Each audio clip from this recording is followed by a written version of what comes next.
see what we've done in the past that's worked and what we haven't done that hasn't worked, and to see if we can put it all together. Is that, I was about to ask, is that the next step for the team? Is, y'all figured out how to win when you're not playing your best. Y'all figured out how to overcome slow starts to seasons and games. But is kind of putting the whole thing together the next step? That's the next step. I believe so.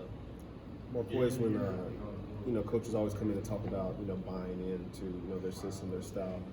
How much easier is that for you as a senior than it may have been for you maybe a year ago, maybe 2 years ago? When you weren't a senior, you weren't system mentality. Well, coaches, every time a new coach comes in, they come with their luggage, so they know, especially this coach, Coach Pruitt, he knows how to win, obviously, and he came from a place that knew how to win. So when he came, he tried to instill that into us. And at first, some of us jumped on board, some of us didn't. So I think it took us to realize that our way didn't work, and we needed that to find out that his way did work. Was there a moment when it kind of clicked for you all as a team that, okay, well, maybe we should listen to this guy because he seems to know what he's doing? I think it happened sometime in the game last year. I'm not really trying to go, but I think a game last year really decided that his way really did work, and we needed to buy in. So finishing out last season and coming in this season, we really saw that our way didn't work in the first couple games. So we're trying to, get everybody on board and geared up. Coach talked about how Jared can kind of do everything despite, having that cast on his hand and working his way back. Have you seen that, and have you seen even more from him as he's kind of like motivated almost to bounce back from that? Well, Jared's a competitor.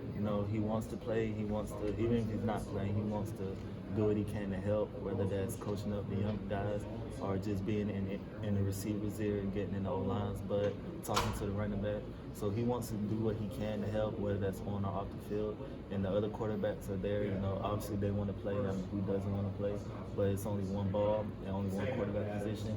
So whoever's up, they're going to play their best. And if Jared's playing or not playing, he's going to be an impact player. Missouri has a top-ranked pass defense in the SEC. What do you see from them that is a challenge to opponents?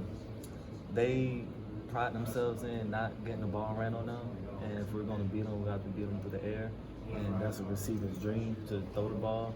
But the game plan, the coach is going to put together a game plan. We're going to go out and force it, whether that's running or throwing. And to us receivers, we're going to do what we can, whether that's passing, whether that's receiving, blocking, or cracking the big guys. It don't matter. Do you feel like you're a better route runner this year? I feel like our game has improved, route running, the knowledge, whether it's seeing coverages and stuff. And even if we miss something, the other receivers, they come up and be like, yo, that was cover 2, so why don't you stay on the corner? Just different viewpoint. So I think we all help each other in the receiving room. We critique each other a lot. Whether that was a bad route, you cut it short. So having that always in your ear, it makes you, if you mess up one time, makes you, and we go on the sideline and correct it, not from just the coaches, but the players telling us to. It makes us not do it again. Those fades and jump balls that you and Jawan and Josh have been successful with, a lot of people call those 50-50 balls. But what do you guys inside the balls, what do you call those in terms of percentages?